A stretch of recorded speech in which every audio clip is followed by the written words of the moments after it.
भाई तमे ओडिया पछकुआ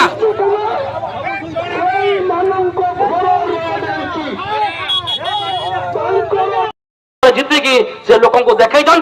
तेणु सरकार विरोध से सरपंच जीतुंट प्रकृत लोकप्रियता अच्छी से लोक काम कर दुख दुर्दशा सब किसी बुझुंट से बारंबार प्रमाणित कर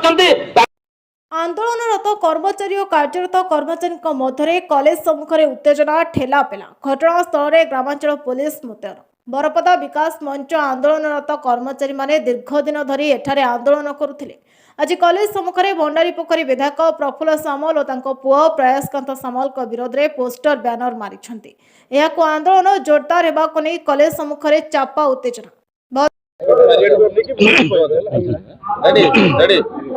कौन कहबे आज प्रफुल्ल सामल एवं पुओ विरुद्ध पुणी आपण रणहुंकार दैछंती कौन कहबे आपण देखंतु 2015 मसियारू आमे कर्मचारी माने ए बरपदा इंजीनियरिंग कॉलेज रु 100 कोटी टंका लूट होइछ बोली आमे अभियोग करि आस्तुलु एवं एटा काहे जे प्रफुल्ल सामल शक्तिशाली नेता तांको पुओ प्रयासकांत सामल होउछ एमएलए कर विधायक प्रतिनिधि एवं सर्वोपरि तांको पछपटे प्रच्छदपट खलनायक होउचंती पूर्वतन वैषयिक शिक्षा मंत्री संजय दास वर्मा जे कि वर्तमान भद्रक जिला बीजेडी रे पर्यवेक्षक।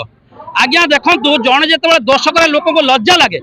किंतु एठी प्रफुल्ल सामल को ईडी समन हो सारा पर संजय दास वर्मा ओगार माने तांकु नैतिक समर्थन दउछंती। एथिरो हमकु जणा पडुछि विगत दिन रे जो तदंत न हेउतला एथिरे संजय दास वर्मा एवं बीजेडी दलर प्रफुल्ल सामल तांको पुओ लुलु सामल एवं तांकर किछि तथाकथित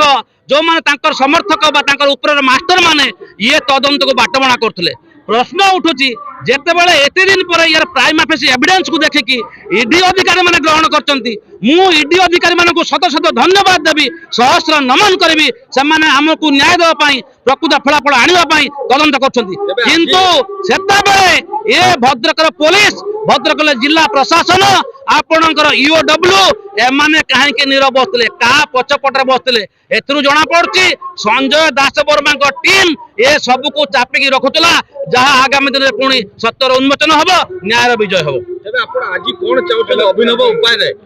उपाय रे आज स्ट्राइक करछथि आंदोलन करछथि कोन आपण देखंतु ए जो ईडी रो चढ़ाव होई बहुत लोग कहउछन्ती ये कोन मिलिला मात्र 10 लाख टका मिलिला गोटे कार मिलिला मु से माने को कहि दो पई चाहे एटा आईटी रेड नुहे कि बिजनेस रेड नुहे एटा डॉक्यूमेंटरी एविडेंस दिया आइछि जो डॉक्यूमेंटरी एविडेंस ऊपर सर्टिफाइड कॉपी दिया आइतला विभिन्न फोरम रे जिलापाल राष्ट्रपति पर्यंत एवं तार ऊपर आज प्रमाण होबाकू जाउछि आम कथा सत्य होबाकू जाउछि जे प्रफुल्ल सामल एवं तांका परिवार एटू 100 कोटी टका लुंठन करछन्ती। तेणु आमर दाबी होउछि ADM cum additional registrar of societies याकू तनखी करिकि वर्तमान मैनेजमेंट को बीएससी सोसाइटी को भंग करंतु नुआ सोसाइटी गठन करा जाऊ ये बीएससी सोसाइटी तुरंत तदंत बरखास्त करा जाऊ आउ जेउ माने ये कॉलेज रु 100 कोटी टका नै छन्ती से माने को गिरफ्त करा जाऊ तांका पछरे जेउ माने अछन से माने को मध्य गिरफ्त करा जाऊ। भद्रकରୁ दुर्गाशंकर विश्वालଙ୍କ रिपोर्ट नायबती टीवी।